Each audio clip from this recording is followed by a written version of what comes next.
Bueno, la clase como tal, ya comenzamos a grabar.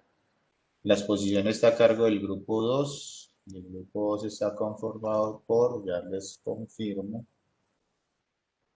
vamos por acá un filtro.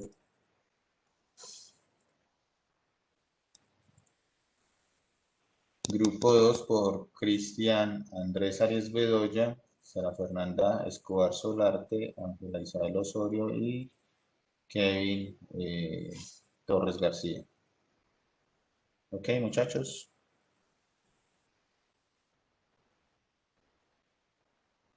Listo.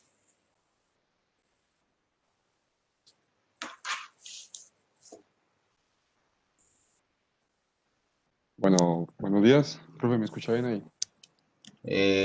Sí, Kevin, le escucho bien. ¿Los demás compañeros se escuchan bien? Sí, se lo escucho Ok. bien. Listo. Bueno, como el profe lo dijo, nuestro tema es acerca de las bombas y las estaciones de bombeo. El grupo está compuesto por Ángela Isabel Osorio, Sara Fernanda Escobar, por Cristian Arias y por mí.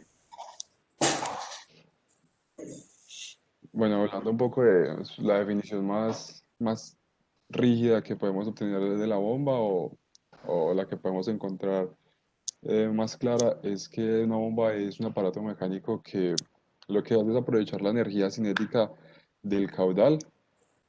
Bueno, hablando de una bomba de las que vamos a utilizar obviamente en nuestro campo, podríamos decir que es un aparato mecánico que aprovecha la energía cinética del caudal del agua para poder mover el líquido a un nivel superior.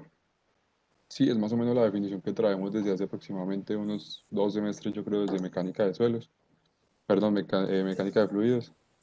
Y normalmente cuando utilizamos una bomba es cuando tenemos un desnivel de altura positivo, en donde se le suministra esa energía mecánica al líquido para poder llevarlo al lugar donde lo necesitamos, ¿sí? Eh, Aquí pues nosotros tenemos dos tipos de bombas.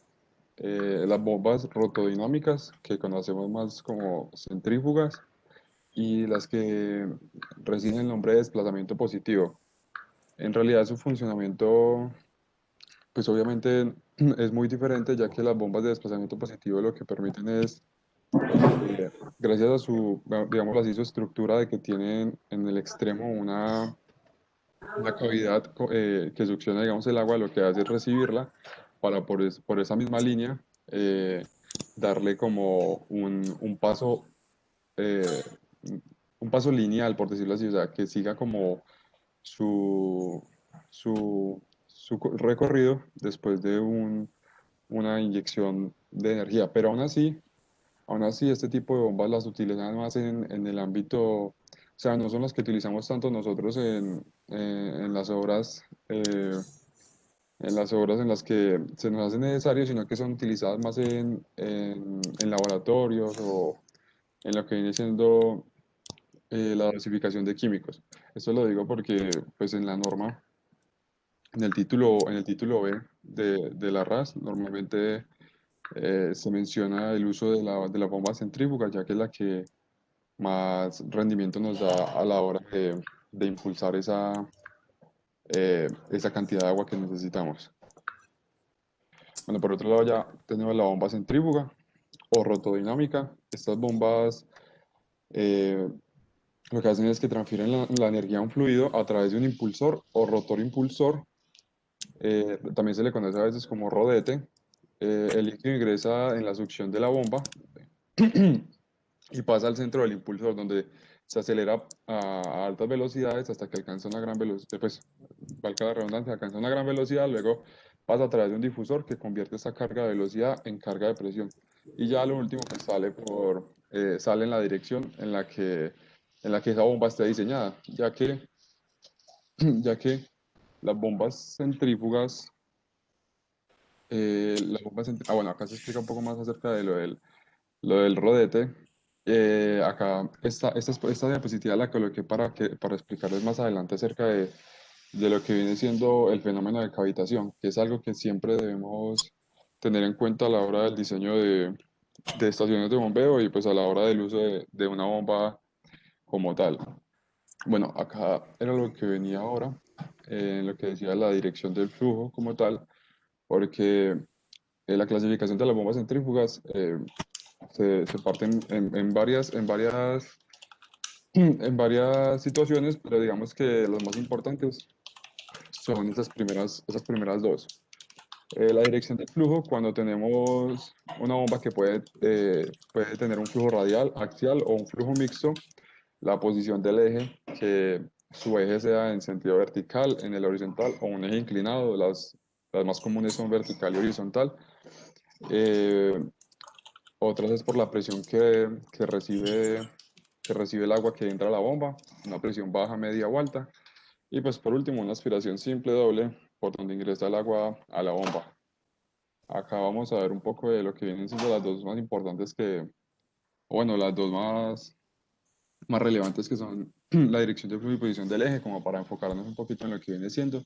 La radial, el agua entra, digamos, de manera horizontal y pues, sale de manera vertical, no es difícil verlo ahí en la imagen.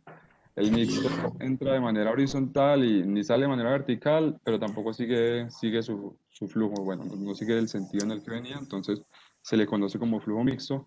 Y por último, el axial, como lo pueden ver, simplemente recibe su, recibe su empuje, digamos, de energía y continúa por el mismo sentido en el que ya había ingresado la bomba.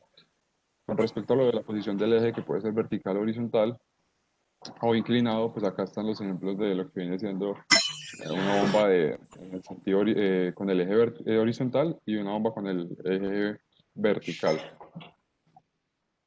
Bueno, acá vemos lo que vienen siendo los elementos que constituyen una bomba centrífuga. Es más o menos lo que ya les había dicho hasta ahora. El ingreso del agua, digamos, siempre es de manera perpendicular a lo que es el sistema del rodete para poder darle para poder agregarle esa velocidad que luego se va a convertir pues le va a brindar una mayor presión al agua.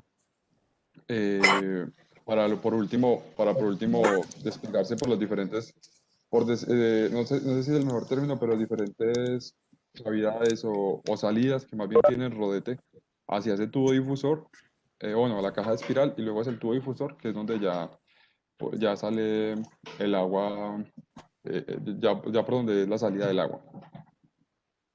Bueno, aquí otra parte importante que tiene el cálculo, digamos, de lo que viene siendo el funcionamiento de las bombas es el número específico de revoluciones.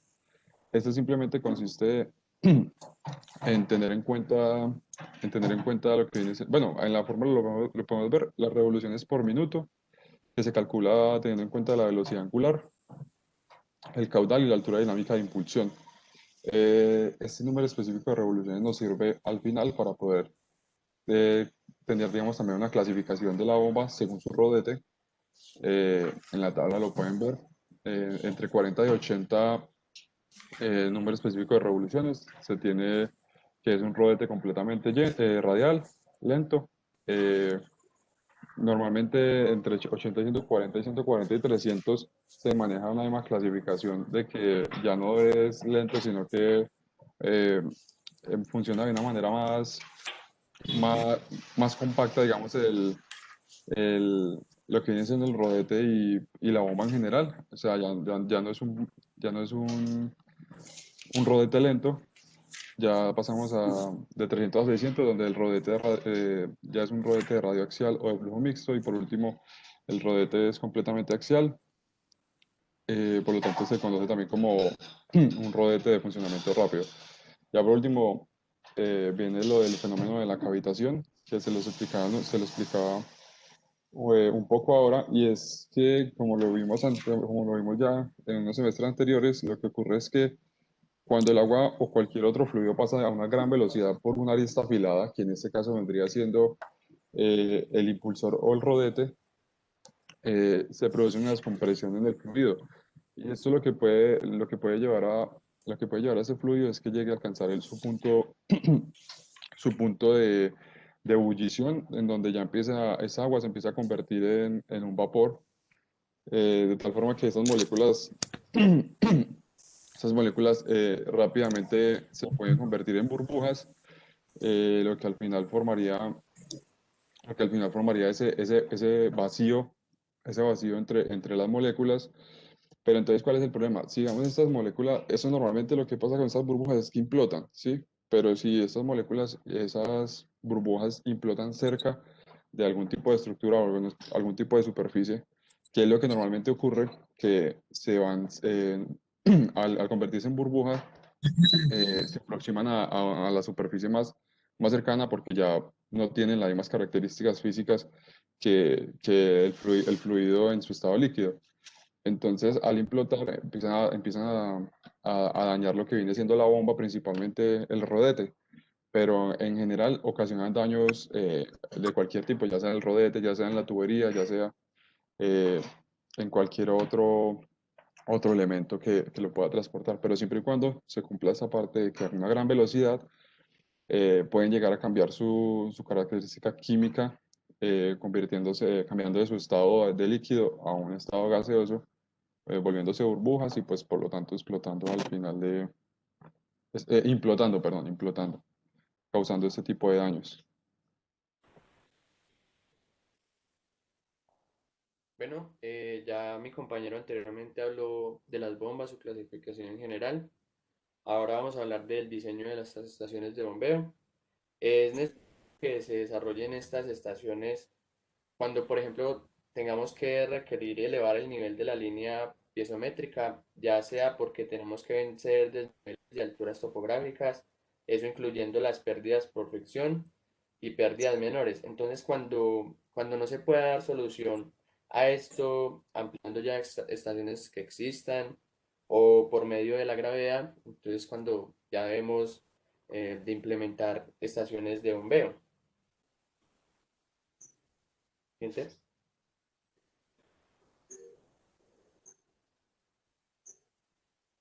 De acuerdo a la resolución 03 del 2017, en su artículo 46 nos menciona los criterios para la selección de la bomba y la ubicación de la estación de bombeo. Aquí se mencionan los criterios generales para la selección de la bomba. Eh, y nos dice que debemos de contar con la siguiente información. Tener la temperatura del sitio donde se va a instalar la bomba y también muy importante la temperatura del fluido que se va a bombear, conocer las condiciones hidráulicas del sistema, el NPSH requerido y el NPSH disponible. Pues algo muy importante son los diferentes costos que puede acarrear el sistema de bombeo, las condiciones geográficas del lugar, como el acceso, y no sea un lugar propenso a inundaciones.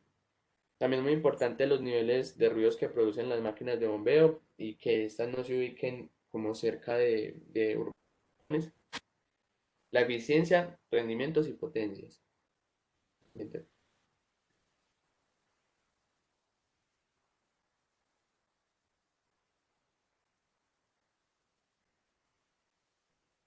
Bien, siguiente. Bueno, el periodo de las estaciones. Diferentes autores plantean como una clasificación.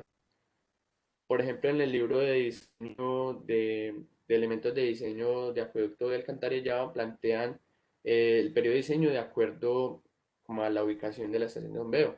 Si va a ser, por ejemplo, una zona rural como veredas y municipios, donde los caudales son pequeños, se recomienda 15 años. Ya para comunidades como ciudades grandes, se recomiendan 30 años.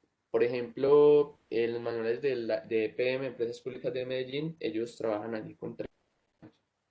La norma RAS 2000, esta sí ya la clasifica de acuerdo a niveles de complejidad, que van desde 25 a 30 años, si es bajo o alto. ¿Gente?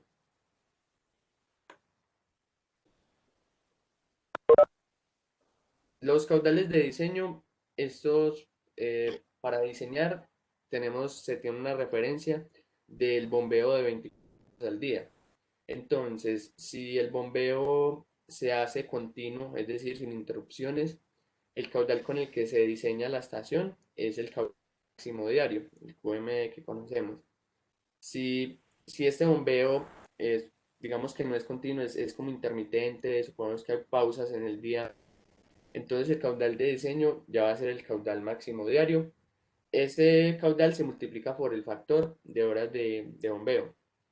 Ya en otro caso, si el bombeo ya se hace es a un tanque de compensación, ya pasamos a diseñar con el caudal máximo horario.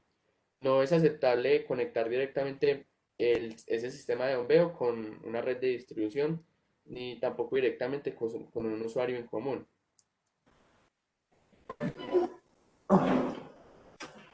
¿Siguiente? La resolución 0330 en el artículo 78 establece el número mínimo de unidades. Estas se deben definir siempre desde la etapa de diseño.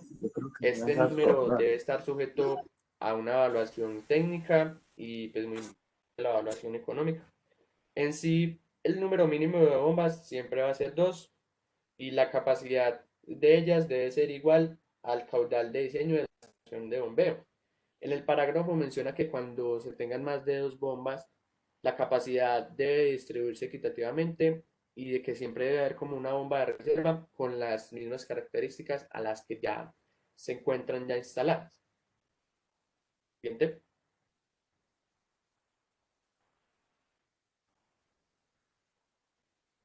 Con respecto a los elementos de las estaciones de bombeo, hay 3 grupos básicos. La tubería de succión y los accesorios, la bomba que es la principal y la tubería de impulsión y sus accesorios. Entre esos 3 grupos, en realidad en total lo componen 11 elementos. Siguiente.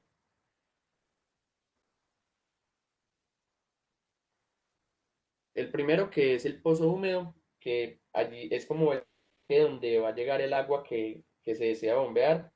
Se diseña con el caudal de diseño de la bomba y se debe tener en cuenta que el periodo de retención del agua en el tanque no debe ser superior a 5 minutos, es decir, que el agua esté como entrando y saliendo constantemente. El área mínima de ese pozo debe ser 5 veces el diámetro de la tubería de succión. No es recomendable que la sección sea circular, sino recomendable que sea rectangular. Y se debe contar con el sistema de desagüe para hacer la limpieza adecuada. Siguiente. La pantalla de aquietamiento, esta pantalla es para si hay que disipar la energía del agua. Ya la válvula de pie con coladera, esta es utilizada para que no se permita el ingreso de extraños que puedan llegar como a provocar daños en la bomba. Siguiente.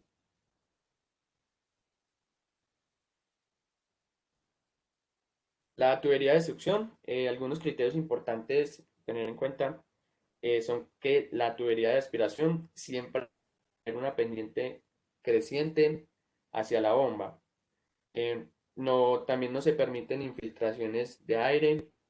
Esto también debe estar ventilada. Siguiente.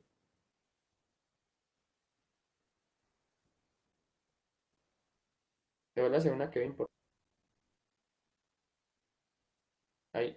Se deben de evitar utilizar accesorios que puedan provocar cambios bruscos, que puedan como la dirección del flujo. Se deben de minimizar las pérdidas.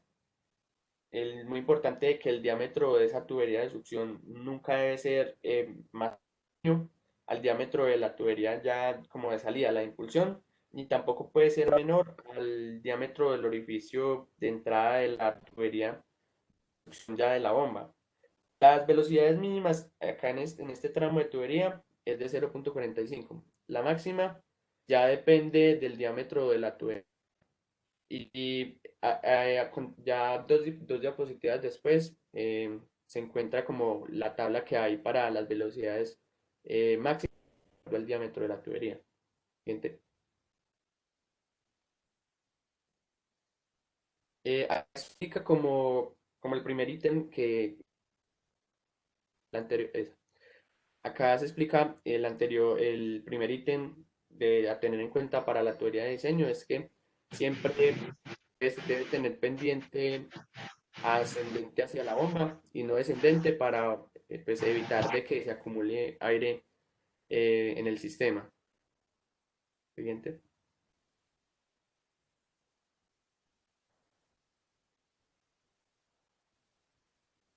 Esta es la tabla que les hablaba ahorita, de que de acuerdo al diámetro de las tuberías, entonces existe una velocidad máxima permitida. Recordemos que la velocidad mínima es de 0,45 metros sobre segundo. Siguiente. Esta reducción excéntrica está, pues cuando el diámetro de la tubería de succión es mayor que el diámetro de entrada, se debe instalar este elemento. Y debe ser concéntrica porque recordemos que no puede haber acumulación de aire en el sistema. Siguiente. Este es como el elemento más importante, que es la bomba y los aspectos a tener en cuenta, las características del bombeo, el diámetro que tuberías, los volúmenes y tiempos de bombeo del tanque calibrados, mirar si la operación, porque muchas veces instalan las bombas en serie o en paralelo, y también es muy importante el tipo de agua que se va a bombear, porque pues puede que una se capte directamente de un pozo que no esté recubierto y puede que pues sea un poco más densa. Y la variación de niveles en la succión y la descarga.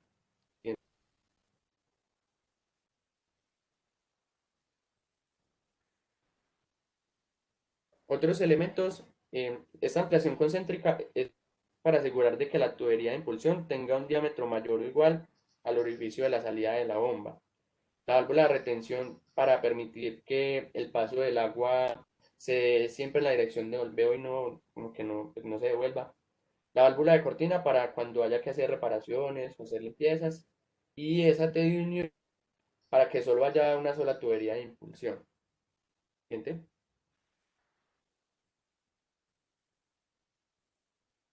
Y ya el último de la que será la tubería de impulsión, muy importante para evitar ese golpe de ariete en esta tubería, la velocidad debe estar entre 1 y 3 metros sobre segundo y se debe escoger un diámetro de tal forma que sea como el más económico y el más viable. Listo. Vamos a continuar con el diseño hidráulico del bombeo. En este apartado se tienen en cuenta unos ítems, los cuales son la altura estática de succión, es la distancia entre el nivel de agua en el pozo húmedo y el eje de la bomba, la altura estática de impulsión, la cual es la diferencia entre el nivel de descarga de la bomba y el eje del rotor, siguiendo con la altura estática total, la cual es la suma de las alturas estáticas. Tenemos la altura de fricción, es la altura necesaria para vencer pérdidas por fricción, la altura de velocidad, la cual representa la energía cinética del fluido, y finalmente la altura de pérdidas menores, es una altura adicional para vencer las pérdidas por accesorios. Siguiente, por favor. En esta imagen se encuentran evidenciados los parámetros que ya les mencioné para mayor comprensión y para que pues puedan analizarlo mejor. Siguiente. Bueno, vamos a hablar sobre las curvas características. Tenemos la curva característica de la bomba. La curva característica de una bomba describe la relación entre el caudal y la energía que la bomba adiciona al fluido. Es útil para escoger la bomba más adecuada para cada instalación. Pueden evidenciar ahí la gráfica para mayor comprensión. Siguiente.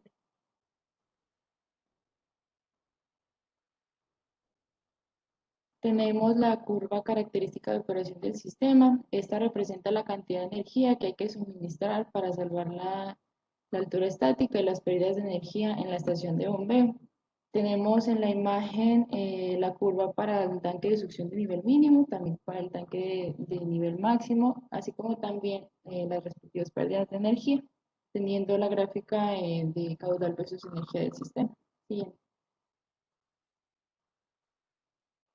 Y finalmente tenemos el punto de operación, que es cuando la curva característica de la bomba y del sistema de operación se sobreponen en una misma gráfica.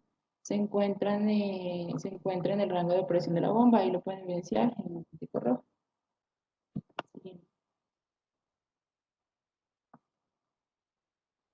Siguiente.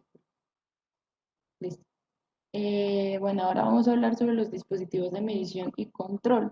En este apartado se tienen en cuenta dispositivos de control e instrumentos, instrumentación, perdón, de medición en tiempo real, la cual es muy útil para verificar la operación del sistema y también en cuanto a encontrar fallas, poder encontrarlas a tiempo y encontrar una solución. Dentro de los dispositivos de control tenemos los siguientes: manómetro en las tuberías de impulsión, indicadores de presión en la línea de succión, incluyendo para aquellas ocasiones en las cuales trabaje con presiones manométricas negativas, siguiendo con interruptor eléctrico o electrónico accionado por flotador en el tanque de succión, cuando éste exista, conectado con el arrancador de la bomba. Interruptor electrónico o eléctrico accionado por flotador en el tanque de la descarga, conectado con el arrancador de la bomba. También el alternador de arranque de las bombas, alarma de bajo nivel del agua en el pozo de succión, totalizador de caudales a la salida de la estación de bombeo. Adicional a esto, también se debe contar con la sala de control para su adecuado, para un adecuado seguimiento de todos los instrumentos en tiempo real. Siguiente.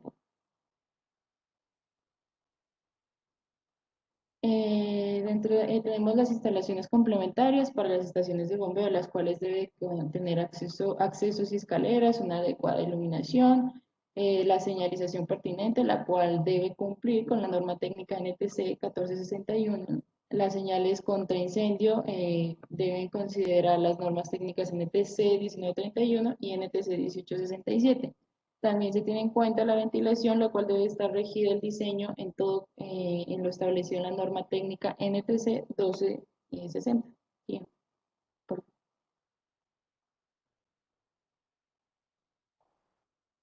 también dentro de las instalaciones complementarias se tiene la protección contra incendios. El diseño debe cumplir con la norma técnica NTC 1483. Tenemos que contar con equipos de movilización y carguen. Tenemos el ítem de drenaje de pisos. En este apartado hay que tener en cuenta que el diseño debe incluir uno o dos pozos de drenaje hacia los cuales debe conducirse el agua de fugas o lavado mediante una pendiente muy suave en el piso de la sala de bombas. Perdón. Cuando los pozos de drenaje no pueden ser evacuados por gravedad, este debe disponerse de bombas, teniendo en cuenta en los niveles de complejidad medio, alto y alto. Estas bombas deben accionarse automáticamente por sensores que detecten el nivel del agua en los pozos de drenaje. Siguiendo con las instalaciones complementarias, se tienen las instalaciones hidráulicas y sanitarias, así como también el aislamiento acústico. Siguiente, por favor. A continuación, hablamos sobre los protocolos de prueba de diseño. Estos protocolos se deben llevar a cabo una vez finalice la construcción de la estación de bombeo y así como también la colocación de los equipos eléctricos y mecánicos. Este diseño debe establecer los puntos de medición del caudal, los puntos de medición de velocidades y de presiones, los equipos de toma de mediciones, su presión y el nivel de frecuencia de toma de datos. Hay que tener en cuenta que la diferencia máxima admisible entre los valores del diseño y las pruebas de campo deben ser del 5%. Siguiente, por favor.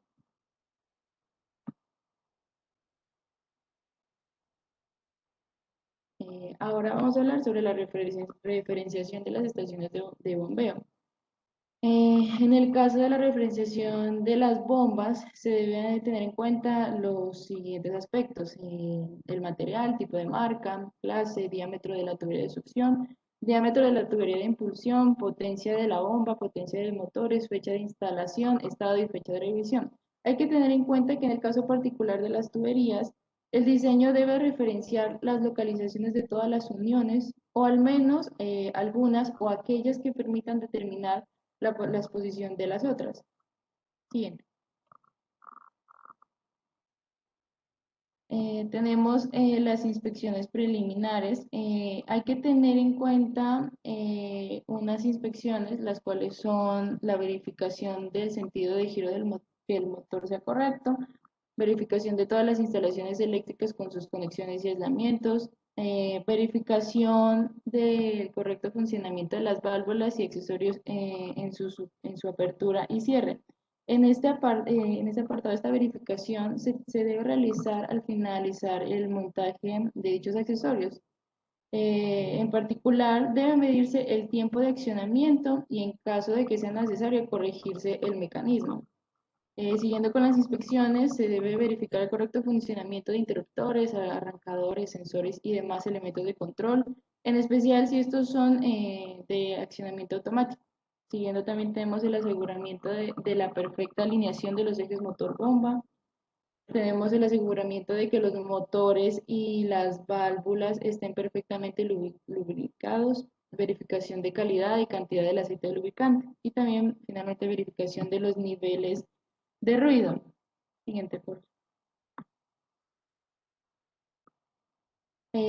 Ahora hablamos sobre las pruebas preliminares, las cuales hay que tener en cuenta el pozo de succión. En este caso se realiza una prueba hidrostática con el nivel máximo posible, con el fin de detectar fugas y verificar el comportamiento estructural del pozo. En el caso de bombas y motores, se tiene en cuenta que para cada bomba individual debe observarse las condiciones de circulación del agua y la posible vorticidad en el pozo de succión. Debe medirse el número de revoluciones por minuto, la presión en las líneas de succión y descarga, la presión y temperatura del aceite y calcularse las alturas netas de succión positiva requerida y disponible, con el fin de asegurar que no ocurra el fenómeno de cavitación. Debe verificarse los niveles de ruido y vibración de los equipos electromecánicos. En el caso de motores diésel debe estimarse los tiempos de arranque. Debe obtenerse el punto de operación de la estación de bombeo midiendo el caudal total a la salida de una unidad de bombeo y la altura dinámica total suministrada. Esto con el fin de verificar que la bomba se encuentre operando en o cerca de su nivel de máxima eficiencia. Adicional, se debe hacer pruebas a los dispositivos de control. Siguiente, por favor.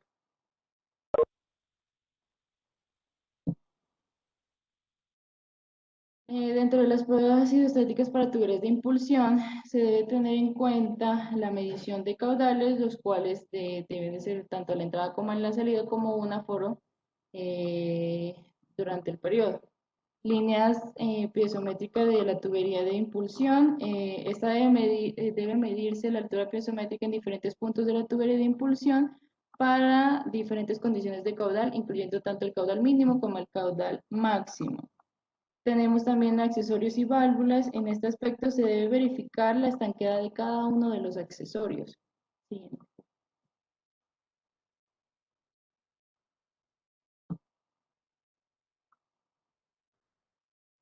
Siguiente. Eso es.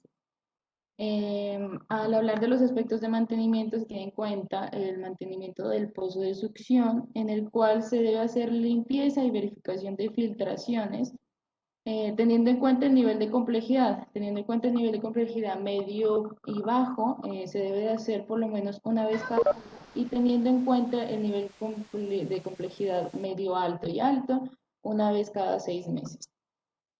Cuando se habla de mantenimiento de equipos de bombeo, se tiene que tener en cuenta que la actividad diaria debe realizarse una inspección general a los equipos de bombeo, el tablero de control y los niveles de agua de igual forma. Debe prestarse especial atención a las condiciones de operación, tales como cantidad de ruido y vibración. También con una frecuencia de un mes como mínimo debe realizarse limpieza de los equipos de bombeo, verificación de la calidad del aceite de motores y de las instalaciones eléctricas. Con una frecuencia de una vez cada año o menor debe realizarse alineación de los motores de las bombas y verificación del estado de protecciones eléctricas. También se debe de realizar mantenimiento en los accesorios, los cuales debe verificarse el estado, la apertura, el cierre de válvulas al menos una vez cada mes. Esta verificación del funcionamiento y la operación debe estar regido bajo las normas técnicas. En cuanto al mantenimiento de los equipos eléctricos, este mantenimiento debe estar regido bajo la norma técnica colombiana NTC 2050 y los manuales de operación y mantenimiento de los fabricantes de los equipos eléctricos. Siguiente, por favor.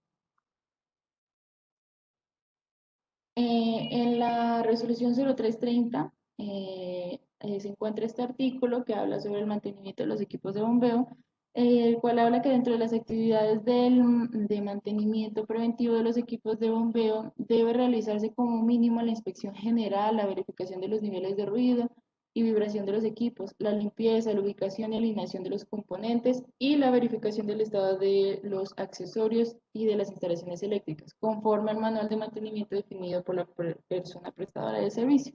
Mensualmente se debe calcular el consumo de energía eléctrica del sistema de bombeo, el cual estará dado por la potencia de demanda promedio durante las horas de operación. Una alteración de los registros indicará que requiere mantenimiento. Y ya, eso es todo. Muchas gracias.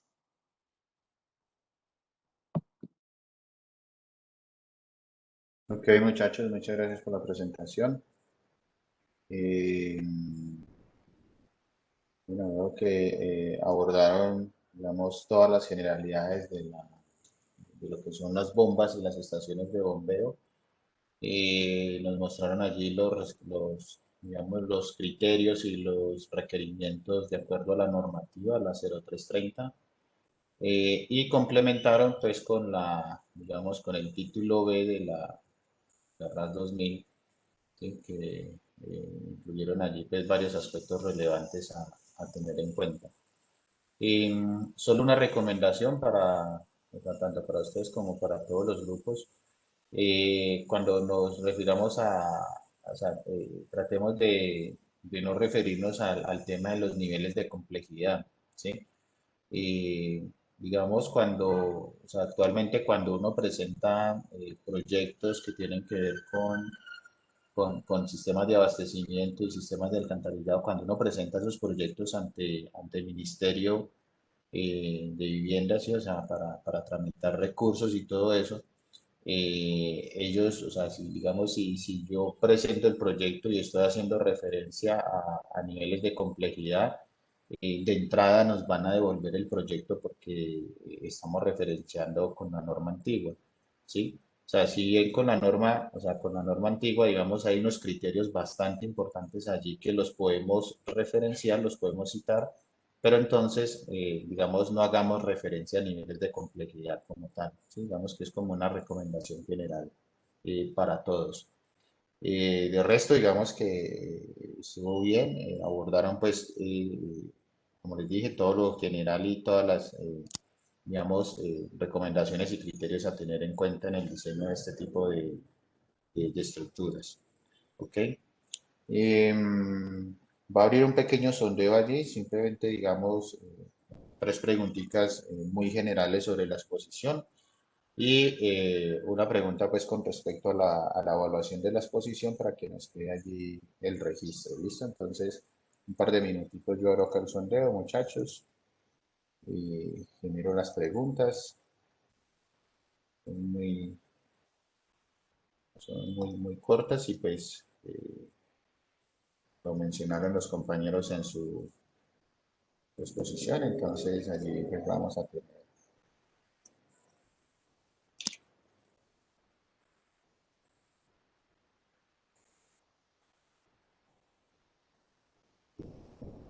Esta otra.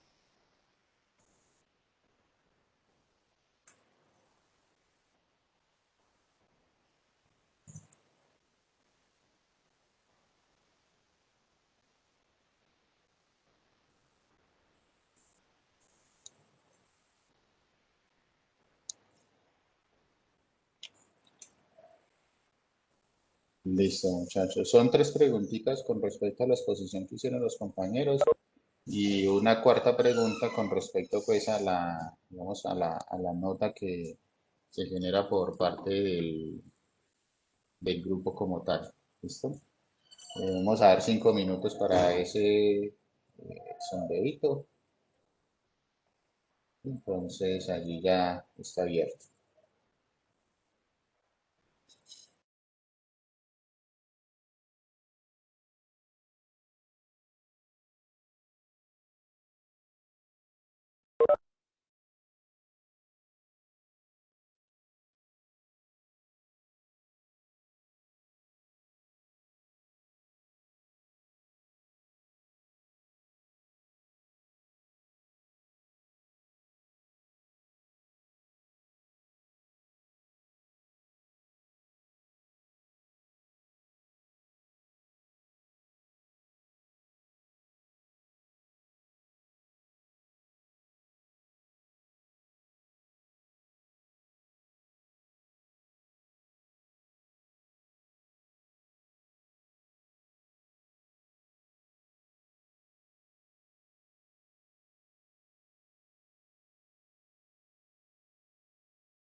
Listo, muchachos. Bien. Ok, entonces ya queda allí guardado el sondeo, ¿sí? Eh, con las respuestas. La primera pregunta lo que decía era, menciona pues dos criterios generales para la selección de la bomba y la ubicación de la estación de bombeo según la norma. Los compañeros nos presentaron 8 criterios generales, entre ellos pues estaba el tema de la temperatura, las condiciones hidráulicas, ¿sí? Nos hablaron de el control del ruido, ¿cuál otro? ¿Cuál otra? Creo que las condiciones geográficas de la cuenca, de la estación de bombeo, eh, la potencia y el rendimiento, ¿sí? O sea, eran 8 lo que nos habían presentado y solamente pues pedíamos que nos mencionaran dos. La segunda pregunta, pues, ¿cuál es el caudal de diseño pues, de una estación de bombeo si el bombeo se realiza en forma continua durante 24 horas? Nos mostraron los compañeros allí que es el caudal máximo diario, ¿sí? Si se hace pues, de forma continua. El número mínimo de bombas, de acuerdo a la norma, entonces son 2 bombas como tal, el número mínimo de igual capacidad de bombeo cada una, es lo que nos presentan allí. Y bueno, y la cuarta pregunta pues tenía que ver pues con, el, con, con la evaluación de las posiciones pues, por parte del grupo. ¿Ok? Entonces era lo que nos pues allí. Listo, muchachos. Entonces, vamos que hecho este sondeo, eh, vamos a proceder con lo que les comentaba, con el diseño de una estructura de captación. En este caso, una bocatoma de fondo, que en la clase pasada vimos, ya se me perdió la diapositiva, en la clase pasada vimos como esas generalidades y dijimos que hoy íbamos pues como a presentar, digamos, los criterios de diseño como tal para esas obras de captación como tal. Pues veamos qué va por acá. Bueno, voy a presentar, digamos, como las ecuaciones o vamos a ir viendo como los elementos de diseño, pues los elementos que debemos diseñar y a la par que vamos viendo esos elementos, pues vamos realizando pues un ejemplo de diseño, ¿sí? Entonces, en este caso, ya les comparto la pantalla.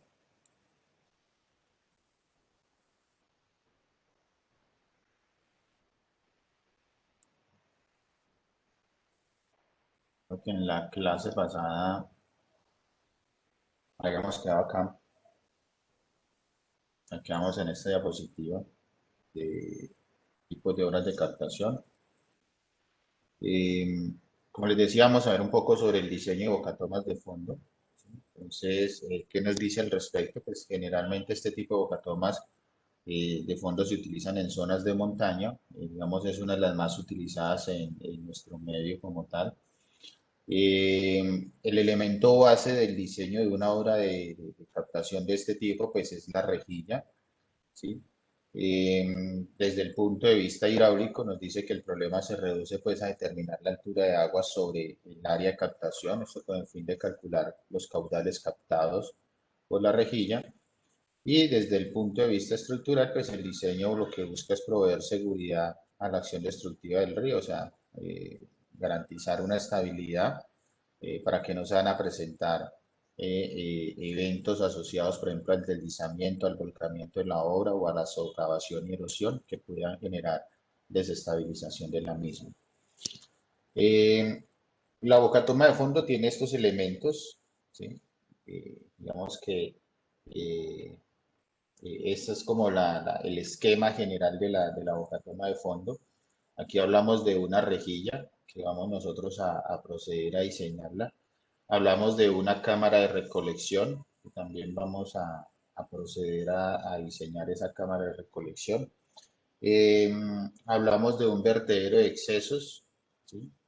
También vamos a ver cómo se realiza el diseño de ese vertedero de excesos. Hablamos de un canal de captación o canal de aducción llaman acá o captación en otra literatura, que básicamente es el canal que se ubica debajo de la rejilla con el fin de poder captar el agua superficial que va corriendo allí sobre el cauce del río. Y tenemos la cámara de recolección, que es donde se va a distribuir el agua hacia, digamos, el sistema de abastecimiento y los excesos que van a retornar a la fuente hídrica o a la cuenca hidrográfica que se está analizando. Y tenemos los muros de contención, ¿sí? Que también vamos a diseñar los muros de contención, específicamente lo referente a la altura, con el fin de, digamos, de evitar procesos o fenómenos, o evitar desbordamientos del cauce del río, pues, por fuera de esos muros y garantizar de cierta forma la estabilidad como tal de la obra. ¿Ok? Factores a considerar dentro de los elementos de diseño, entonces, pues, únicamente debemos considerar caudales mínimos, caudal medio, caudal máximo de la fuente hídrica como tal, eso lo obtenemos a partir de los estudios hidrológicos y debemos considerar, lógicamente, el caudal de diseño de las obras de captación. Con respecto a las rejillas, generalmente entonces se recomienda utilizar entre el 10 y el 20% cuando son bocatomas de fondo, una inclinación del 10 al 20% hacia aguas abajo. Por ejemplo, para bocatomas laterales, entonces ya hablamos de una inclinación del 70 a 80 grados con respecto a la horizontal. Una recomendación con respecto a la separación entre barrotes, dependiendo del material que transporte el río. Si son material tipo grava gruesa, la separación entre barrotes se recomienda que sea entre 75 y 150 milímetros. Si la separación es, digamos, perdón, si el transporte son gravas finas, ¿sí? Entonces se recomienda una separación entre 20 y 50 milímetros, un valor promedio de 50 milímetros. El diámetro de los barrotes generalmente se recomienda que esté entre media pulgada y una pulgada, pues eso ya lo define como, digamos, el diseñador. Ancho y largo de la rejilla, en algunos casos se recomiendan tener un ancho y un largo mínimo con el fin de facilitar, digamos, lo referente al mantenimiento de la rejilla como tal. Pero pues debemos tener especial cuidado allí porque en ocasiones cuando tenemos fuentes de agua muy pequeñas, pues una rejilla de este tamaño puede llegarnos a captar la totalidad del agua de la fuente y dejar la fuente seca, cosa que la autoridad ambiental no nos va a permitir, ¿sí? Entonces, en algunos casos, pues, cuando son fuentes pequeñas, pues vamos a tener que utilizar rejillas mucho más pequeñas como tal, ¿sí? Velocidad de flujo en la rejilla, se recomienda que esa velocidad no supere los 0.15 metros por segundo, eso con el fin pues, de evitar el arrastre de material flotante hacia el interior del sistema de captación. Debemos calcular el coeficiente de pérdidas menores en la rejilla, esto con el fin pues, de analizar esas pérdidas que suceden allí. Esas pérdidas menores dependen de un coeficiente de pérdidas K, el cual pues se define en función del tipo de barras que vamos a utilizar para la rejilla y la cabeza de velocidad, ¿sí? Esta ecuación pues nosotros ya la hemos utilizado generalmente en la hidráulica. Aquí lo que va a variar es la definición del K como tal. Para definir ese K o ese coeficiente de pérdidas utilizamos esta función, la cual depende específicamente de las características geométricas de la rejilla que se va a implementar, ¿sí? S es el ancho del diámetro de los barrotes, B es la separación de los barrotes, alfa es el ángulo de inclinación de la rejilla con respecto a la horizontal. Ahorita que hagamos el ejemplo vamos a ir viendo cuál es cada una de esas variables. Y beta depende de la sección transversal de la rejilla que se esté utilizando. ¿Sí? Entonces tenemos estos diferentes tipos de secciones transversales, rectangulares, digamos, redondeada en la parte superior, elipsoidales, circulares. Generalmente las que comúnmente se utilizan son barras de sección transversal circular o rectangular. ¿Sí? Entonces, dependiendo de la sección transversal que estemos seleccionando para la rejilla, vamos a seleccionar el valor de beta. Listo, para tenerlo allí presente. Dentro del procedimiento de cálculo, digamos que aquí en estos pasos decimos de manera general cuáles son los pasos o los cálculos que debemos realizar al momento de diseñar esa rejilla. Perdón, al momento de diseñar la boca toma. Entonces, lo primero es establecer las características de la rejilla, ¿sí? Entonces, cuál es el material, cuál es la forma de los barrotes, el ancho de los barrotes o diámetro de las barras, la separación entre los barrotes, la inclinación de la rejilla con respecto a la horizontal, ¿sí? Esto lo define usted como diseñador. Luego, calcular el coeficiente de pérdidas menores en la rejilla, el K. Una vez determinado el K, entonces se procede a determinar la carga hidráulica sobre la rejilla, la llamamos H, y para ello se fija pues una velocidad de flujo a través de la rejilla que es igual a 0.15 metros por segundo. Luego se diseña el dique tema, ¿sí? O la presa como tal, donde se va a ubicar la rejilla como tal. Se hace el dimensionamiento de la rejilla, o sea, largo y ancho de la rejilla. Se establece un factor de seguridad en el ancho de la rejilla. Bueno, este factor de seguridad, digamos que ya la norma lo está abordando con el caudal de diseño, ¿sí? O sea, la norma ya nos dice que el caudal de diseño diseñe con un caudal de hasta 2 veces el caudal máximo diario. Entonces, este factor de seguridad ya no se incluiría allí, sino que ya con el caudal de diseño ya lo estaríamos asumiendo. Diseñar el canal de captación, ¿sí? Que es el canal que va a estar debajo de la rejilla para, digamos, captar el agua y transportarla hacia el sistema de abastecimiento. Calcular el diámetro de la tubería de salida y chequear como orificio sumergido. Y esta es la tubería que va a enviar el agua hacia el sistema de abastecimiento. Entonces debemos, digamos que definir ese diámetro de tubería como tal. Dimensionar la cámara de recolección o de aquejamiento y el vertedero de excesos y calcular la tubería de desagüe. Digamos que en términos generales ese es como el procedimiento para el diseño de la bocatoma como tal. Entonces tenemos aquí el diseño del dique o presa. El dique o presa como tal, digamos que se diseña como un vertedero, en este caso un vertedero rectangular, cuya ecuación base pues es la que presentamos acá en la diapositiva, ¿sí? El caudal que descarga el vertedero pues va a ser igual a 1.84, que es el coeficiente de descarga para vertederos. Estos son vertederos principalmente de- de pared delgada, perdón, de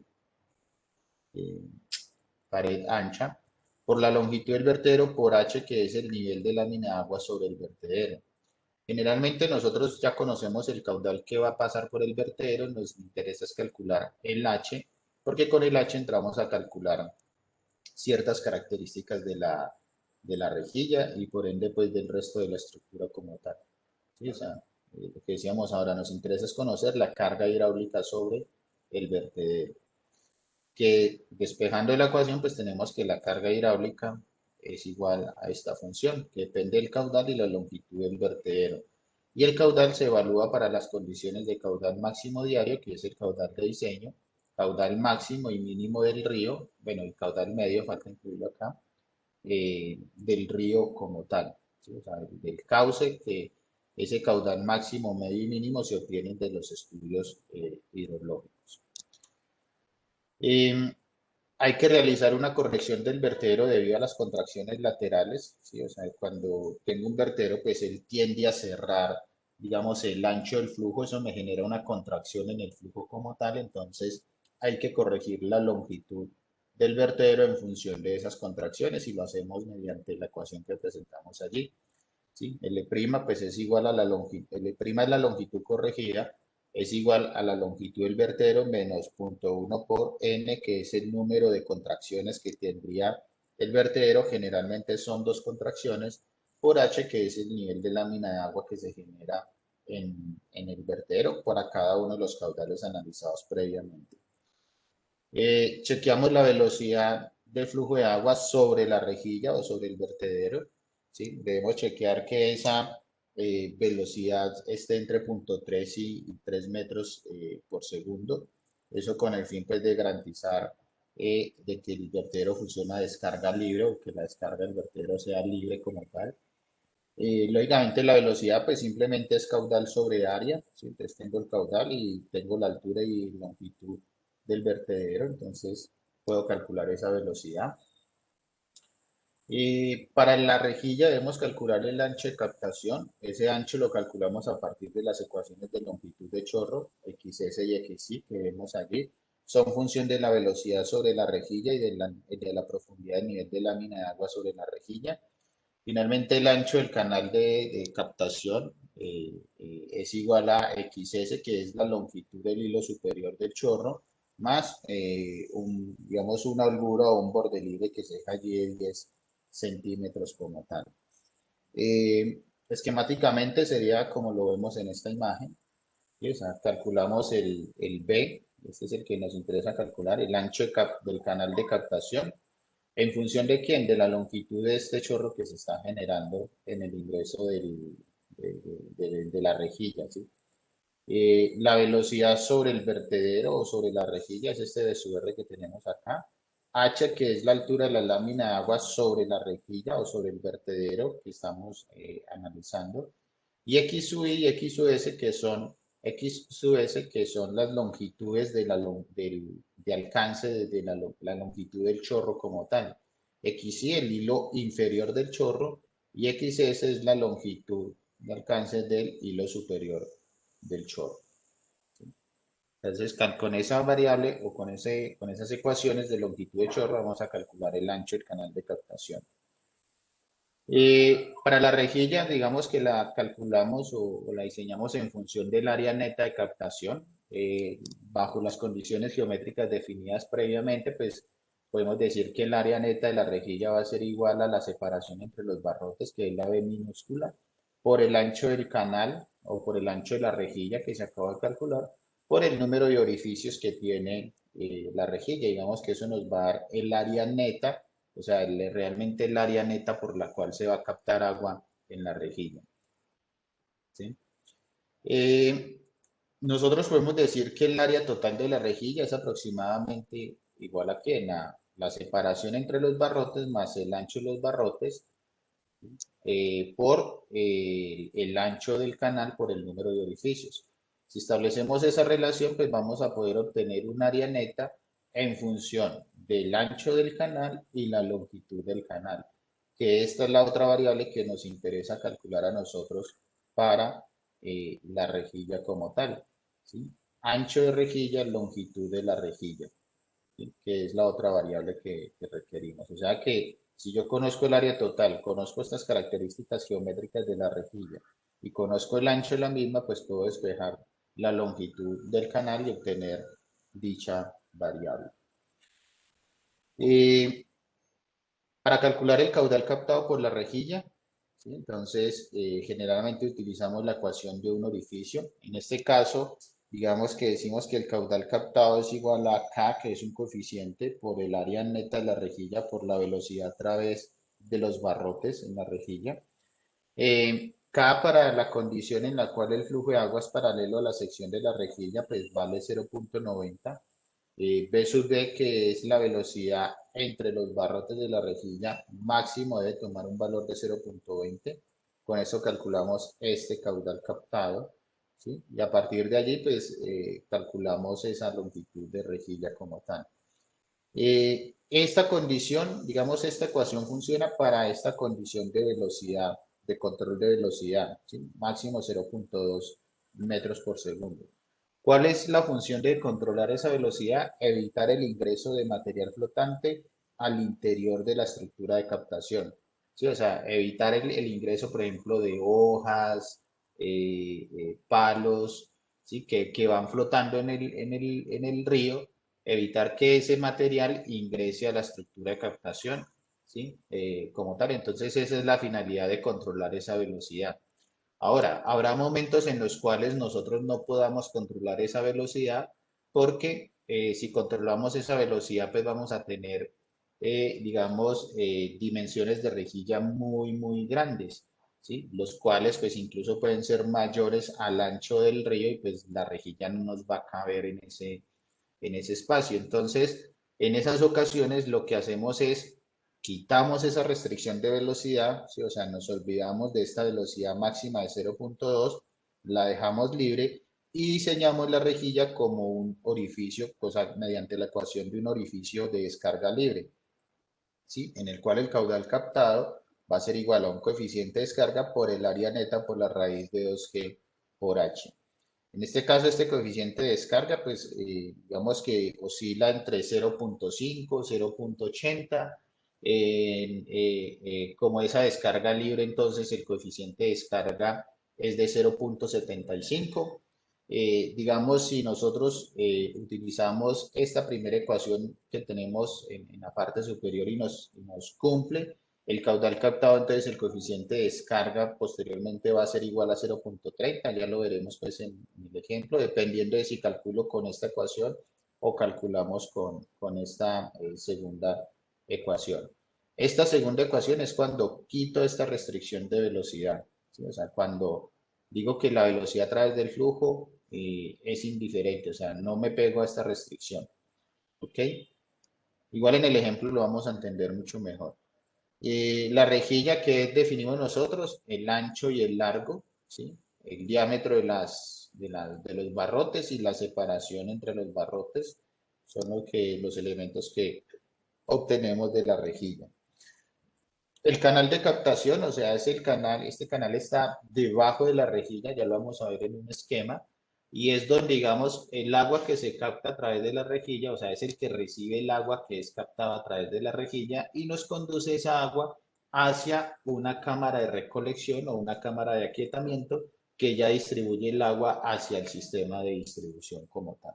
Entonces, este canal también lo debemos nosotros calcular, lo debemos dimensionar, lo podemos diseñar bajo la teoría de la ecuación de Manning, ¿sí? Para canales trabajando a flujo libre, o digamos que en los libros, en la literatura, en algunos lo diseñan mediante el análisis de la ecuación de cantidad de movimiento. ¿Sí? Entonces nos hablan de un H sub 0, digamos que es al inicio del canal o aguas arriba, como lo llaman allí, función de un H sub E, que es la altura de la lámina de agua en la salida del canal, el I, que es la pendiente del canal, el E sub C, que es la longitud del canal, ¿sí? Ya luego definimos bien estas variables. O sea, me interesa es como ir viendo las fórmulas para que lo vayamos analizando. El H sub E, que es la altura del nivel de lámina de agua en la salida del canal, pues para garantizar que la descarga sea libre, pues debemos decir que ese H sub E es igual a la altura precrítica o a la profundidad crítica, ¿sí? En este caso es un canal rectangular, por lo tanto H es igual a la profundidad crítica, y para un canal rectangular, pues la profundidad crítica la definimos mediante esta función. Caudal al cuadrado sobre la gravedad por B al cuadrado y todo esto elevado a la 1/3.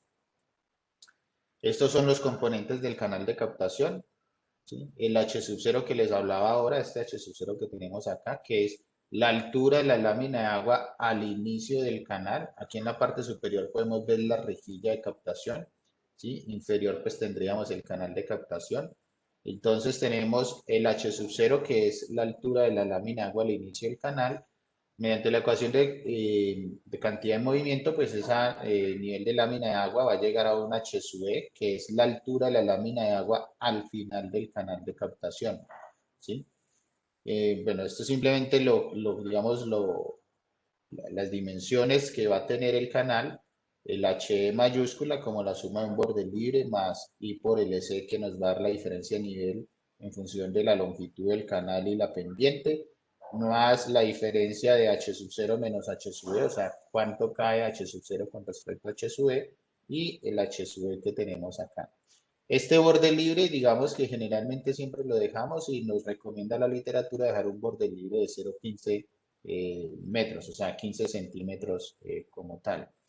Calculamos las condiciones de velocidad al inicio del canal. Esta sección que estoy señalando acá sería la sección acá al inicio del canal y la velocidad al final del canal, que sería en esta sección que tenemos acá, ¿sí?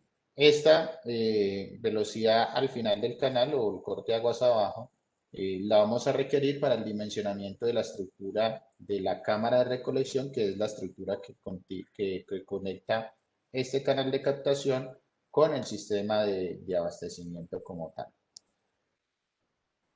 Bueno, esta es la definición de las variables. Profundidad de lámina de agua, profundidad H sub 0, profundidad de lámina de agua, aguas arriba, ya se los decía, profundidad de lámina de agua, aguas abajo, o sea, al final del canal, la profundidad crítica, la pendiente del fondo del canal, la aceleración de la gravedad, longitud del canal y el borde libre, que generalmente es de 0.15 metros. La cámara de recolección, que es la estructura que está contigua al canal de captación, lo que veíamos pues por ahí en el esquema, en este esquema que tenemos acá arriba. Ahorita lo vemos pues mejor en este esquema. Antes vamos a diseñar esta cámara de recolección que tenemos acá. O sea, ya está diseñado la rejilla y el canal que está debajo de esa rejilla captando agua. Ese canal se comunica ¿con quién? Con esta cámara de recolección. Y esta cámara de recolección, entonces, ¿qué nos va a controlar? El agua hacia la aducción, hacia el desarenador, y el agua que sobra nos la va a devolver mediante un vertedero de excesos, nos la va a devolver al río. Entonces, entramos al diseño de esta cámara de recolección. Esa cámara de recolección, entonces, la diseñamos también en función de las ecuaciones de longitud de chorro, o sea, el XS, el XY que veíamos ahora, ¿sí? Sino que en este caso la longitud de esa cámara de recolección dice que es XS, que es la longitud del hilo superior del chorro, más 0.30 metros. Se calcula en función de la velocidad en la entrada de la cámara de recolección. Para que esa velocidad, digamos, perdón, para que esa descarga en la entrada sea, digamos, una descarga libre, ese chorro se dé mediante una descarga libre, pues la velocidad de flujo debe estar entre 0.3 metros por segundo y 3 metros por segundo. La velocidad entonces es la velocidad en el canal de captación, o sea, la que veíamos previamente, la velocidad calculada en este punto del canal de captación, ¿sí? Que sería aquí el caudal por el área, el ancho del canal por la altura de la lámina de agua. Evaluamos XS y con XS vamos a calcular la longitud. La longitud mínima de esa cámara de recolección es 1,20, eso con el fin pues, de garantizar lo referente a los temas de mantenimiento, ¿sí? Y limpieza de la cámara de recolección como tal. ¿Ok? Que sería esta estructura que tenemos acá. Entonces aquí vemos en la parte superior la rejilla, aquí tendríamos el canal de captación, entonces el agua que ya entra a esta cámara de recolección, ¿sí? Vamos a calcular L, que sería la longitud o el ancho de la cámara de recolección, en función de las ecuaciones de longitud de chorro, de XS principalmente. Va a ser XS, que es la longitud de chorro del hilo superior como tal, más un borde libre o un rango de 0.30 metros como, digamos, de holgura que se dejan allí para temas de caudales máximos cuando este chorro puede llegar un poco más alejado. Finalmente calculamos el caudal de excesos, pues el caudal de excesos no va a ser más que el caudal captado por la rejilla de captación, ¿sí? por la rejilla, menos el caudal de diseño, porque usted al sistema de abastecimiento debe garantizar es la entrada del caudal de diseño como tal. Por lo general, la rejilla nos va a captar más caudal del que nosotros requerimos, ¿sí? El orificio de salida de la tubería de aducción que nos va a conectar el desarenador, pues es la que va a controlar el caudal a través de la misma. ¿Sí? O sea, ahí va a ir un caudal igual al caudal máximo diario. Entonces, el caudal que sobra, el caudal excedente, pues debemos retornarlo a la fuente de abastecimiento. El caudal captado por el orificio, en este caso entonces, digamos que la rejilla la calculamos el caudal captado mediante la ecuación de un orificio sumergido, pues la cual nos dice que el caudal captado es igual a un coeficiente de descarga por un área neta por la raíz de 2G por H. En cuanto al coeficiente de descarga, pues digamos, si utilizamos la primera ecuación que veíamos ahora que les decía que el caudal captado era igual a K que vale 0.90 por B, por el área neta por B sub B, donde B sub B vale 0.2 metros por segundo, estamos controlando la velocidad. En ese caso, el coeficiente de descarga vale 0.30. Si la rejilla se diseña mediante la ecuación de orificio sumergido, entonces en este caso el coeficiente de descarga sería 0.75. Y se lo vamos a tener en cuenta. O sea, 0.30 si utilizo esta ecuación, me voy a volver por acá en las diapositivas. Acá, 0.30 si utilizo esta primera ecuación, K por el área neta por B sub B, donde B sub B es 0.2 metros por segundo máximo. Si diseño con esta ecuación, bajo estas condiciones de K vale 0.9 y B sub B vale 0.2, el coeficiente de descarga de ese orificio vale 0.30.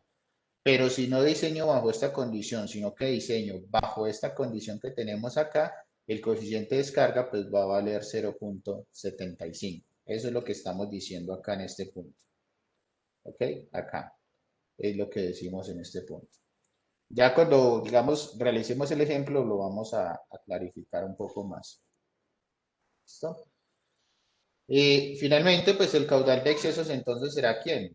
El caudal captado por la rejilla, que ya vimos que se calcula en función del coeficiente de descarga y el área neta de la rejilla, menos el caudal de diseño, porque finalmente el caudal de diseño es el que nosotros requerimos enviar al desarenador, enviar al sistema de abastecimiento como tal. ¿Sí? Entonces allí calculamos ese caudal de excesos. Y con ese caudal de excesos, pues procedemos a calcular que el vertedero de excesos, ¿sí? Que se encuentra entre la misma cámara de recolección y la tubería de desagüe que me va a retornar el agua captada hacia el sistema hacia la fuente de abastecimiento, hacia el río nuevamente. Digamos que en términos generales esos son los componentes que debemos nosotros diseñar. Entonces, para este caso, pues vamos a desarrollar este ejemplo con el fin de calcular esa estructura o esa bocatoma de fondo como tal. ¿Ok? ¿Alguna pregunta allí?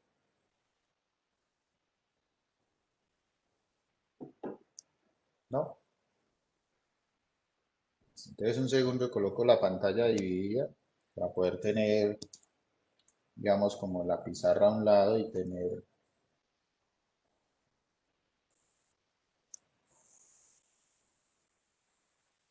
Ok,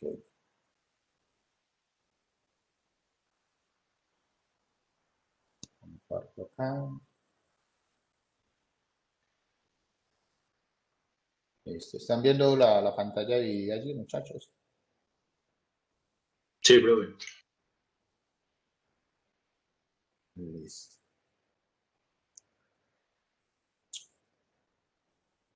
Entonces, vamos a hacer este ejemplo de diseño de una bocatoma de fondo.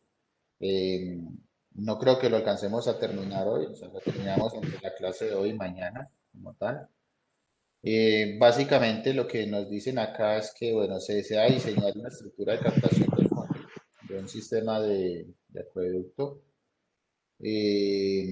para lo cual se cuenta con la siguiente información.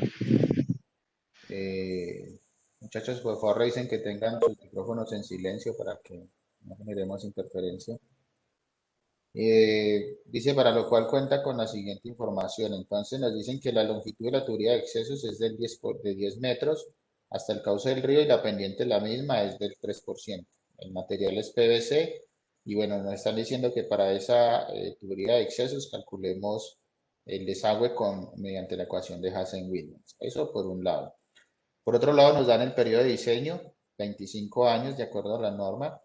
Nos dan la población de diseño, o sea, la población proyectada al año de diseño, 7.557 habitantes.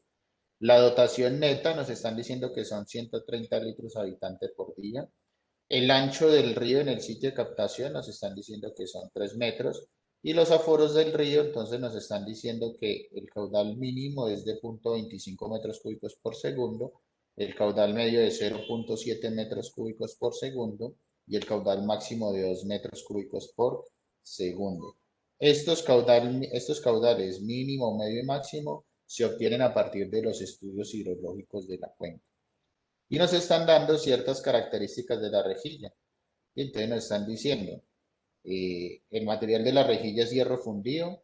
El diámetro de los barrotes son 3/4 de pulgada, o sea, 0.0191 metros. La separación entre barrotes es de 5 centímetros o 50 milímetros, lo mismo. La inclinación de la rejilla con respecto a la horizontal es de 20% y la dirección de los barrotes es paralela al flujo, por lo tanto nos dice que asuma una velocidad a través de la rejilla de 0.20 metros por segundo y un K de 0.90. ¿Sí? Digamos que es la información de referencia que nos están dando allí al momento de realizar pues nuestro diseño.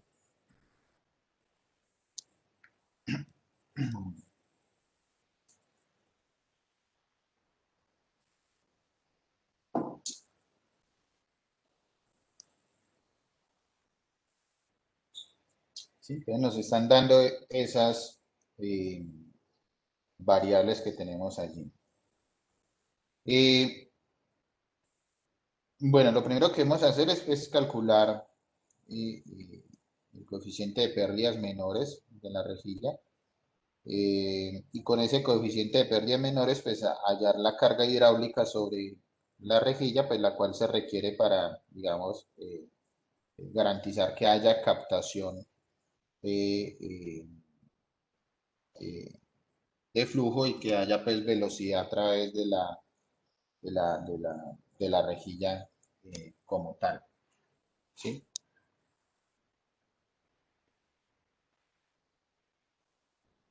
Entonces, acá para recordar, periodo de diseño lo redefine de acuerdo a la norma. La población de diseño la obtenemos a partir del análisis de población, que ya lo hemos realizado. La dotación neta, en este caso, pues estamos tomando valor de norma, pero recuerde que debo realizar el análisis de las dotaciones de cada uno de los usuarios que tengamos allí. El ancho del nivel del río, 3 metros, esto lo obtenemos de información topográfica. Los aforos del río, esto lo obtenemos de los estudios hidrológicos del río, caudal mínimo, medio y máximo. Y las características de la rejilla, pues las define usted como diseñador. ¿Sí? O sea, generalmente a usted esas características no se las van a dar. Usted debe definir cuáles van a ser esas características de la rejilla. Generalmente el material, pues es hierro, ¿sí? En este caso, pues hierro fundido. Los barrotes, usted puede trabajar, en este caso vamos a trabajar barrotes circulares, pero pues fácilmente puede haber dicho, voy a trabajar con unos barrotes rectangulares, ¿sí? ¿Cuál es el diámetro de los barrotes o el ancho de los barrotes, dependiendo? La separación de los barrotes, entonces debo tener en cuenta el tipo de material que transporta el río como tal. Si es material muy grande, entonces puedo trabajar con separación de barrotes entre 75 milímetros, 100 milímetros. Si son materiales más bien pequeños y finos, entonces entre 20 y 50 milímetros, un valor promedio para trabajar esa separación de los barrotes es de 5 centímetros o 50 milímetros. ¿Sí? Pero finalmente, ¿quién define eso? Lo define usted como diseñador. La inclinación de la rejilla, el 20%, y la dirección de los barrotes, en este caso, pues paralela al flujo, nos están diciendo asuma B sub B 0.20 metros y K igual a 0.90. Son como los criterios de diseño que nos dan allí. O sea, esto lo define usted como diseñador.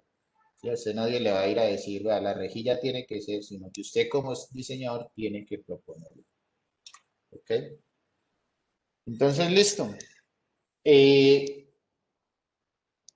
Vamos a calcular, calculemos acá la solución.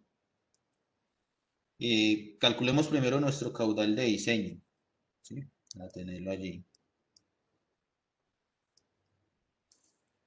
¿Recuerdan cómo definíamos el caudal de diseño? Para una bocatoma de fondo, de fuente superficial, decíamos que era 2 veces el caudal máximo diario. ¿Sí? Es lo que nos establecía por ahí la norma en su momento. Tenemos la dotación neta, debemos calcular la dotación bruta. ¿Sí? Entonces calculemos acá la dotación bruta.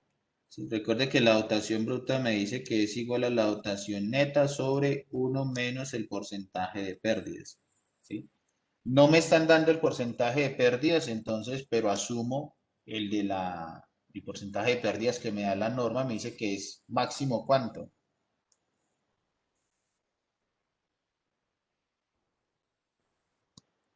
¿Cuánto es el porcentaje máximo de pérdidas, muchachos? Permitido por la norma. Es del 25%, ¿no?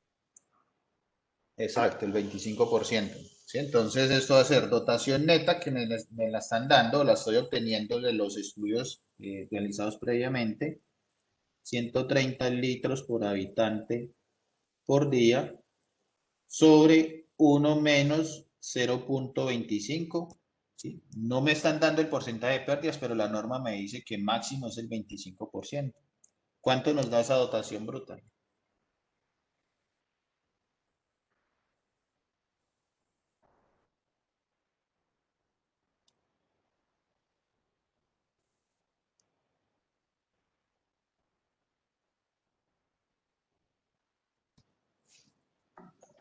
173.33. 173.33. ¿Listo? 173.33 litros por habitante por día. ¿Ok? Por lo tanto, la demanda de agua es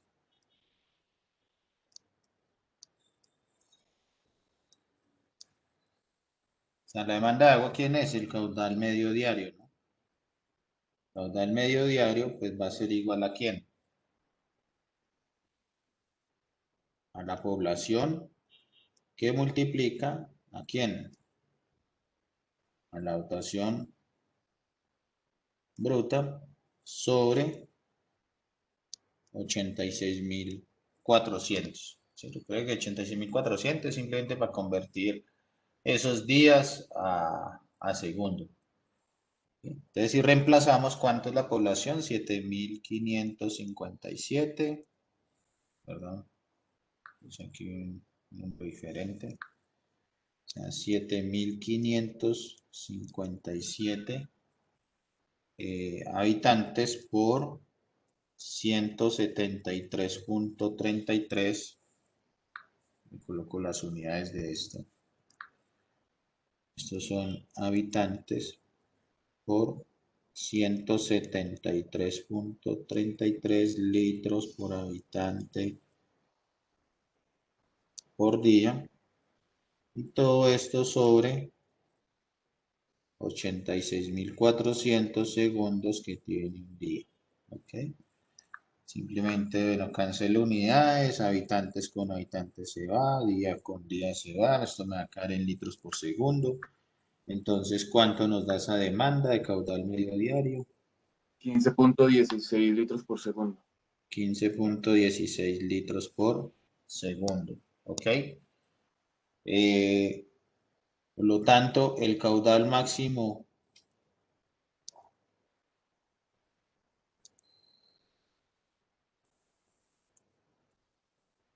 entonces, ¿cuánto vale el caudal máximo diario?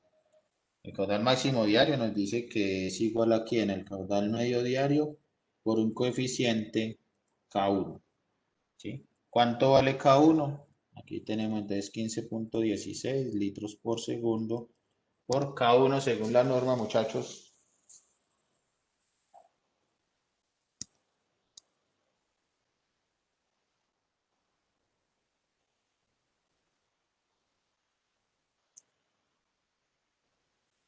¿No es 1.2? 1.3. Recuerden, población menor a 12.500 habitantes. ¿Sí? Entonces, ¿cuánto nos dice que es? 1.3. Sí, ingeniero. ¿Listo?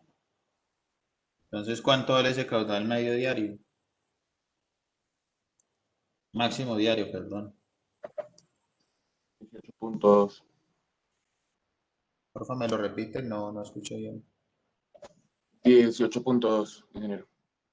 18.2 litros por segundo. Básicamente este es el que necesitamos para diseñar nuestra bocatoma. Pues esta es la base, ¿no? Porque debemos multiplicarlo por 2. Queremos Profe, decir, ¿no? El 18, máximo. 15, profe, 15.16 por 1.3 da 19.7. Ah, bueno. 19.7. Sí, señor. Listo. Yo coloco los datos que ustedes me digan. Y aquí el caudal máximo horario, pues este no lo vamos a requerir, pero siempre calculamos los caudales de diseño. Máximo horario. El caudal máximo horario, entonces nos dice que es igual a quién, al caudal máximo diario por un coeficiente K2. Entonces, en este caso, el caudal máximo horario es igual a 19.70 litros por segundo, que multiplica, ¿cuánto vale K2 según la norma?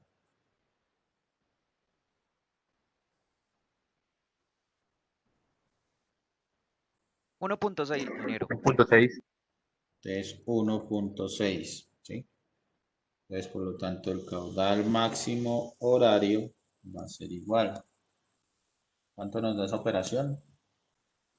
31.53 litros por segundo. 31.53 litros por segundo. Ese sería el caudal máximo horario.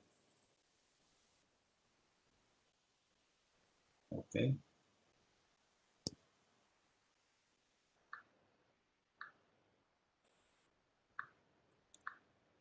Listo, entonces tenemos nosotros acá que Profe, ¿cuánto es el caudal máximo horario? Qué pena. eh, 31.53 fue lo que me dictaron. Gracias. Ok.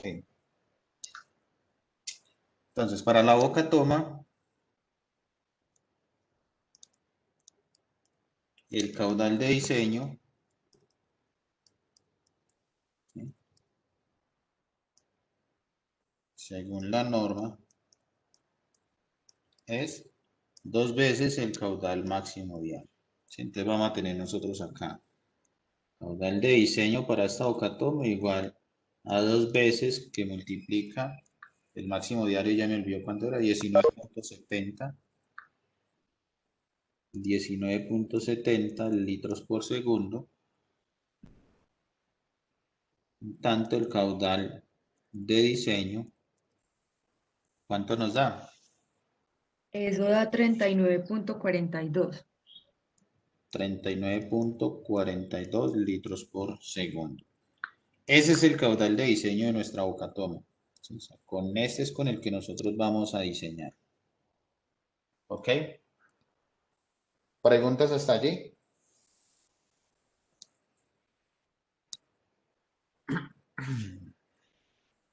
Ahora, ¿cuáles son los elementos que vamos a diseñar? Entonces, si lo vemos acá en el esquema, vamos a diseñar la rejilla, el canal de captación, ¿sí? La cámara de recolección o la cámara de jetamiento, el vertedero de excesos, ¿sí? La tubería de excesos y la altura de los muros de contención. Va a colocar aquí como el listadito de los elementos a diseñar, de acuerdo al esquema que tenemos allí. ¿Sí? Entonces, elementos a diseñar. ¿Sí? Entonces les decía, la rejilla por un lado, el canal de captación. ¿Sí? Que el canal de captación es ese canal que está debajo de la rejilla. Si lo vemos aquí en planta, si lo vemos en corte longitudinal, entonces es este canal que, bueno, en este esquema lo llaman canal de aducción, ¿sí? Pero es el canal que está debajo de esa rejilla, ¿sí? Canal de captación. La cámara de recolección.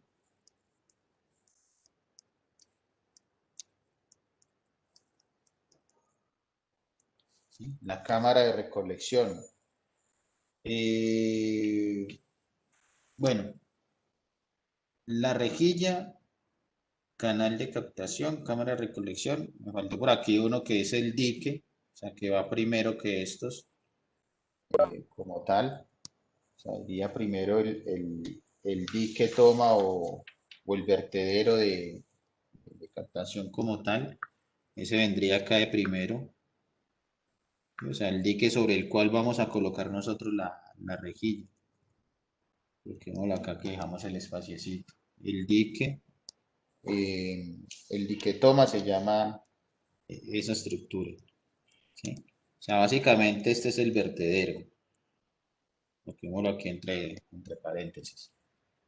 O sea, el vertedero sobre el cauce, no el de exceso, sino el dique toma o vertedero como tal. Es más, llamémoslo vertedero de captación.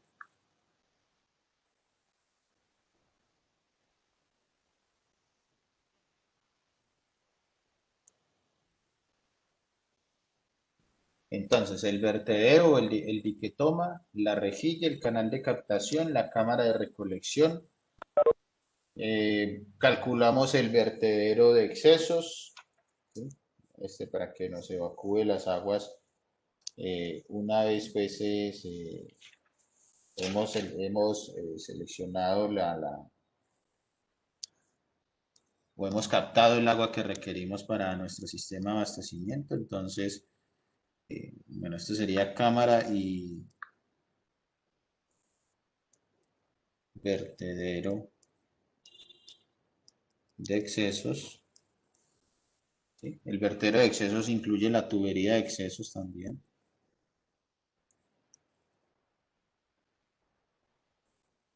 Vertedero y tubería de excesos. Y finalmente, pues vamos a tener la altura de los muros de contención o muros de protección. ¿Sí? Muro de contención, bueno, o de protección también se le llama. El muro de contención. Y finalmente, pues sería todo lo que son cotas. Pero pues lo de las cotas es muy sencillo porque es simplemente con base en el fondo del... Aquí no me escribe esto. Bueno, y las cotas de la estructura, por llamarlo así.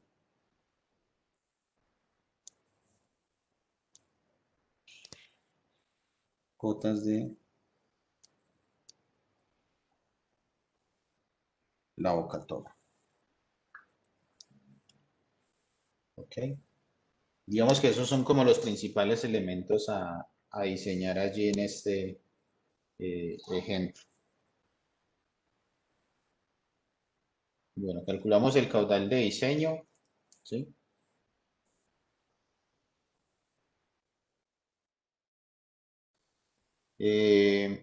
Bueno, este ancho de captación del sitio, digamos que este valor lo tenemos de topografía. Lo voy a representar acá. Entonces, voy a tratar de esquematizar ejemplo que tenemos acá. Digamos, por acá tenemos nosotros el cauce. ¿Sí? Voy a tratar de esquematizar el cauce del río como tal. Digamos, este es el río. Digamos que el flujo, la dirección de flujo va en este sentido. ¿Sí? Y allí es donde nos están pidiendo que, bueno, calcule la boca toma. Entonces, en este caso, coloquémoslo por acá con rojo. El ancho del río, a este es al que se refiere que tiene 3 metros. ¿Sí? Ese es el ancho del río como tal. Nos están pidiendo, bueno, necesitamos construir una estructura de captación allí, necesitamos construir una boca toma. ¿Sí? Entonces, lo que me están pidiendo es el diseño de esa estructura. Entonces voy a esquematizar la estructura acá. ¿Sí? Entonces, generalmente, pues, tenemos los muros Vamos a suponer que esta es nuestra estructura de captación.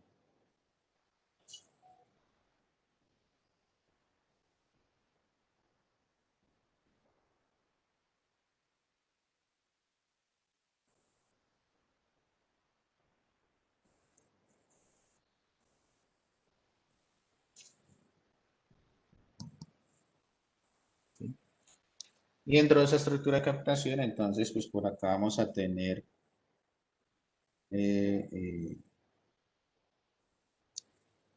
el dique.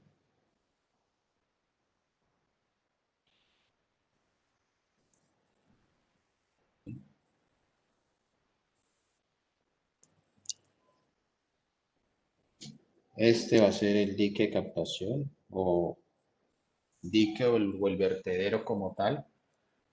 Eh, Allí vamos a tener una rejilla. Simplemente pues, la voy a pintar allí, pero todavía no sé cuáles son las dimensiones de esa rejilla. Simplemente la voy a esquematizar. ¿Con qué color esquematizamos esa rejilla? Creo que bueno, como este amarillo quemado.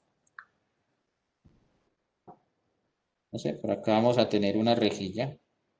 Todavía no la hemos dimensionado, pero pues ahorita este color no se ve nada. Con la magenta.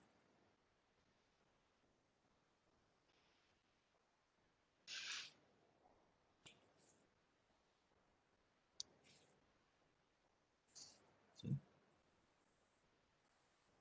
Esa es la rejilla. Se le la flechita acá. ¿Sí?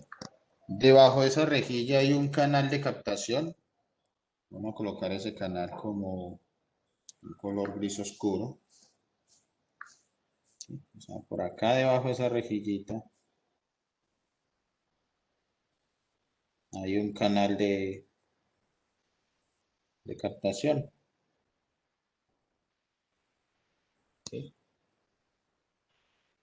Entonces, digamos por acá, canal de captación.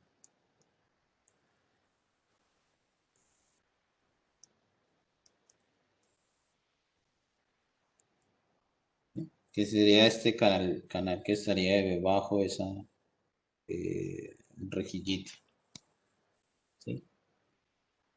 Y ese canal de captación nos va a entregar el flujo de agua a una cámara de recolección que va a estar por acá. Eh, Vamos a suponer que en esta misma línea.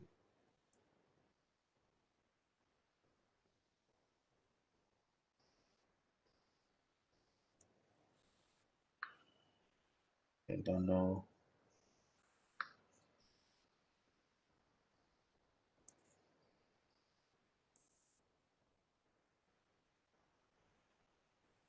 Es esta que tenemos aquí, sería la cámara de recolección. ¿Sí? Que sería esto. Primero tratando como esquematizar los elementos para que tengamos un poco de claridad dónde están pues como ubicados. Al lado de esa cámara de recolección, entonces por acá vamos a tener, voy a hacerle esto aquí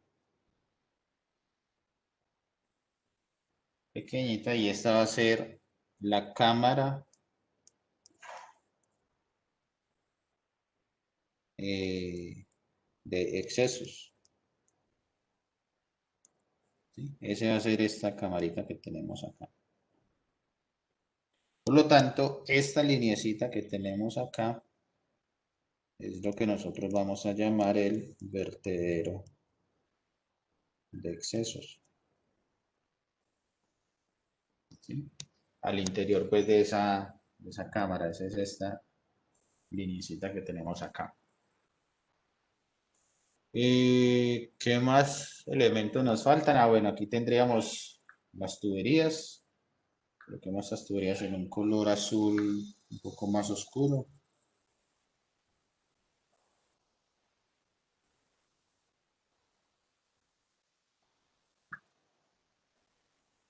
Entonces por acá vamos a tener una tubería.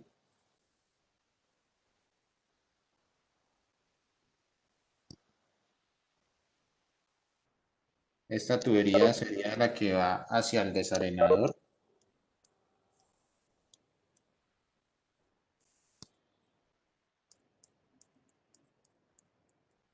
¿Sí? O sea, bueno, realmente esa tubería es lo que nosotros vamos a conocer como la aducción. ¿Sí?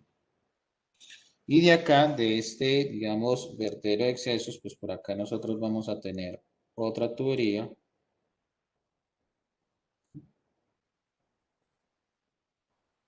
que va a retornar el agua de excesos, el agua que me sobra, hacia el cauce del río nuevamente. Entonces esta sería la tubería de excesos. ¿Sí? ¿Qué más elementos nos faltan allí? El dique, la rejilla, el canal de captación, la cámara de recolección, el vertedero de excesos, la cámara de excesos, la tubería de excesos y la aducción o la tubería que va hacia el desarenador. ¿Sí? Dique, rejilla, canal de captación, cámara de recolección, vertedero. Ah, bueno, los muros como tal, pues serían estos de acá. ¿Sí? Estos serían los muros de contención o de protección, como lo queramos llamar. ¿Sí? O sea, serían estos muros de acá.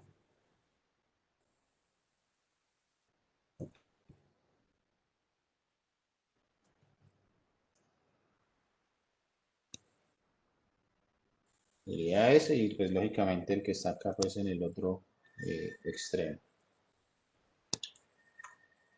Y se vea mejor aquí.